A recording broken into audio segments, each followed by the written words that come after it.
మీ శ్రీ వెంకటేశ్వర భక్తి ఛానల్లో శ్రీ ఆండాళ్ తిరువాడి పురోత్సవం శ్రీరంగనాథుని తన దివ్య పాసురాలతో కీర్తించి మెప్పించిన ఆండాళమ్మవారు సాక్షాత్తు భూదేవి అవతారం. పరమ పవిత్రమైన ఆండాళమ్మవారి దివ్య పాదాలను అర్చించి తరించే వైభవ విశేషాలను, భవ్య వేడుకలను శ్రీ వెంకటేశ్వర భక్తి ఛానల్ ప్రేక్షకులకు రసరమ్యంగా అందించే ఆచార్య గోష్ఠి గాన పారాయణాల శుభ కార్యక్రమం.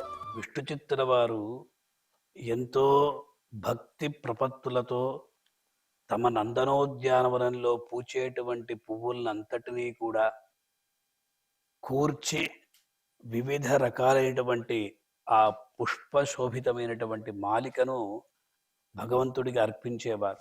శ్రీ ఆండాళ్ తిరువాడి పురోత్సవం రేపు ఉదయం 11 గంటలకు.